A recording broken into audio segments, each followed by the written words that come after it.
There are two ways we can talk about and think about light. One is light as it exists in the real world, and the other is light specifically that comes into the lens, that is if we're using a camera, and I'm going to refer to that as exposure. We're going to talk more detail about exposure later on, not in this chapter. This chapter is concerned with light as it exists in the world.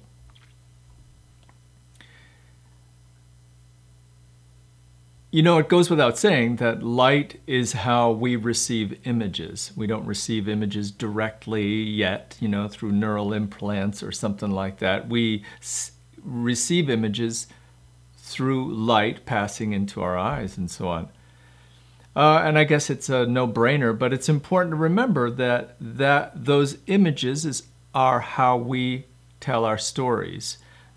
And you could make the poetic statement that we tell stories with light. There's a lot of resonance with that notion that we tell stories with light.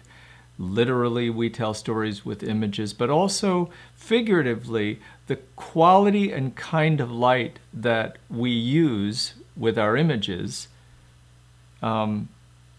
really shapes the experience that our viewers have and the stories that we're telling. So light has more than just a mechanical function. It has a deeply, deeply expressive dimension to it. One of the first basic distinctions we can make is in sources of light. And the more you think about light, the more aware you become of the huge variety of light sources that exist in the world. Now, typically light sources are broken down into two things, right? There's natural light, sunlight, moonlight, fireflies, phosphorescent glowing from sea creatures. There's probably more. Lightning. And then there are man-made or artificial light, and there's so much variety to that, right? There are light bulbs, and there are LEDs, and there are fluorescent bulbs and incandescent bulbs, and a huge variety of man-made light as well. These various light sources, natural and human-made, have a huge variety of qualities, and I'm going to talk about those basic qualities. But one of the basic understandings about light is how changeable it is, how varied it is, how hugely varied our light environments are, and that's a great thing to become sensitive to, because that increases our expressive dimension. The more we understand all of the subtle and dramatic differences in light that exist, the more likely we are to broaden our expressive range for using that light, those images, and so on. You're probably aware that light changes in the natural world throughout the day. There's a certain kind of light that happens in the early dawn, and then as the first sun appears, and then throughout the morning into the high noon and into the later afternoon, a different kind of light for sunset, and a different kind of light in the darkness. And even those change according to weather or according to season or location. There were a whole bunch of painters, the turn of the last century, called the French Impressionists or the Impressionists. It became an international movement of painters who were focused almost entirely just on the changeability of light, on how light changed subtly and color changed subtly. A painter like Claude Monet made an entire career practically about painting the same thing, the same motif in different moments or different light conditions.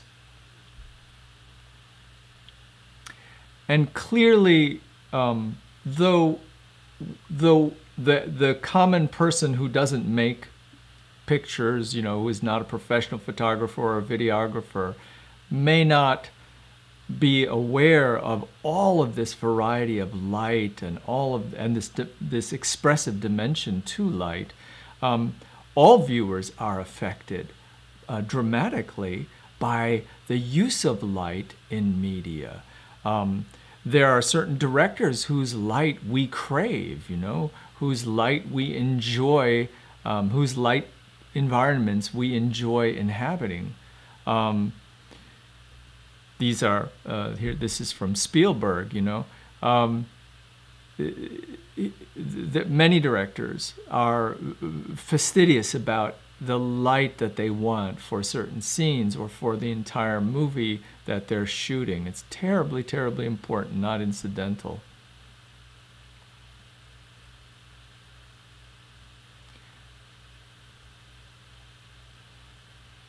It's also important early on for people that are learning about video and about media is to understand how manipulated light is in much of our media.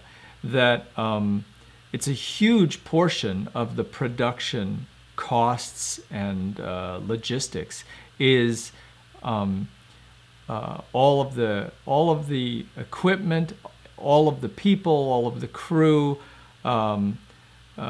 that are involved in creating the light that is necessary. And this includes indoors or outdoors, on location, or on sound stages. Trucks and trucks and trucks full of expensive equipment, generators, lights, scrims, diffusers, reflectors, huge numbers of people, grips, stands, you name it. It's a huge, huge part of production, certainly in Hollywood, big budget film production. For sure in commercials where the look of a thing has to grab you, the style, the visual style of a commercial. You have 30 seconds or less to grab somebody and make an impression, and you're trying to sell something. So lighting becomes even more important in that context. But also certainly in smaller budgeted dramas and so on, and independent films and so on, even in documentaries where the bulk of the work, the bulk of the shooting might be just interview. Lighting is really important. And even in low budget documentaries, you'll see some concern paid to lighting. So there are a number of aspects, basic aspects of light I want to cover here. The quantity of light, which is just the basic amount of light, talk a little bit about that. The direction of light, from which direction or directions is light coming. The quality of light, and there I'm talking about contrast and hardness and softness of light. And then this last thing called the color temperature. So quantity of light. When we're talking about quantity of light, we're talking about how much light, how bright or how dark, how strong the light source is. One measurement of quantity of light that's been around for a while is called foot candles. Lumens is another one, but that's usually a light source more for projection and so on, but it's also used. And as you can imagine, the range in our experience, normal experience of quantities of light is huge. Almost everybody makes it outdoor at some point when there's some sun, and that the amount of brightness of sun in the middle of the day is an enormous amount of light, really bright. And we're also, within the same day, we can come into very dim environments where there's nothing more than a candle or a little LED light or the light of our laptops or whatever. This is our range of light experience throughout the day. It's very broad, wide. Yeah, another aspect is the direction of lighting. Now, here's a good way to begin to explore the direction of lighting. There's a classic lighting approach that is referred to as the three-point lighting. And we'll encounter that more later on. But this really helps tune us up into direction of lighting. So in this slide, you're seeing 4 panels. The first panel, and we're sort of adding lights as we go along a little bit here. So you'll see in one panel it says the backlight. So that's a light that's coming from the direction of behind and overhead, backlight, down on the model's hair. Sometimes it's also called a hair light. And you can see that the direction of that light creates a very specific image, and it lights up a very specific spot. Then there's the next light, which is called the fill light. And the fill light is actually coming from underneath in front. And then the third light here is the key light, and that's coming from in front, but a little bit higher up. And then when you put the key and the fill and the backlight all together, you get this lighting setup, which is a classic lighting setup. So direction of light is tremendously important to the image. Here's a dramatically different direction of light, right? Flat lighting, when you use flash, or you use, usually it's when you're using a camera that has a light mounted on the camera. The light's coming directly from the front of the subject, and it tends to flatten the subject out. Another aspect of lighting is contrast.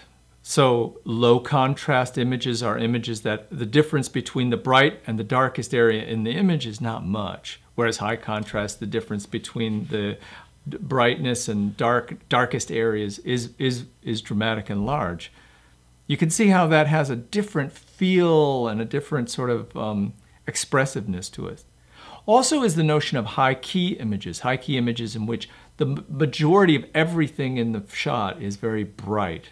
And contrasting with that is a low-key image in which lots of darkness, just a little bit of light illuminating the image. Another aspect of light is its hardness and softness. So that has to do with the hardness or the softness of the light. Big areas of light, such as a big giant umbrella, white umbrella backlit, which we call a softbox, produces really soft light. Very pointed light, like a naked light bulb, tends to be a harder light. So you can see the difference in effect of hard light and soft light. Very, very important expressive dimension to light. And lastly, there's color temperature. Light to our eyes all looks pretty much the same, and yet it's only because our eye is compensating for the differences. In fact, to the camera, light is widely varied in terms of tinting of color. So daylight, which has a high temperature, is bluer, and indoor standard incandescent light bulbs burns at what we call a lower color temperature and is actually yellower or orangier looking. And you can see this in camera imagery. You may not detect this with your eye. Nowadays, when you go to the hardware store, you can even fluorescent lights come in a variety of different color temperatures. Ones that are orangier and yellowier gives the light a more warmer tone, or brighter and whiter tends to give a more lighter, bluer, colder tone. And you can adjust, you can pick your light bulb according to the preference, you know. And you'll see how this affects when we work with camera operation in terms of setting the color balance and the color temperature, and how important that is in affecting whether or not an image looks natural or not. So that's the chapter on light.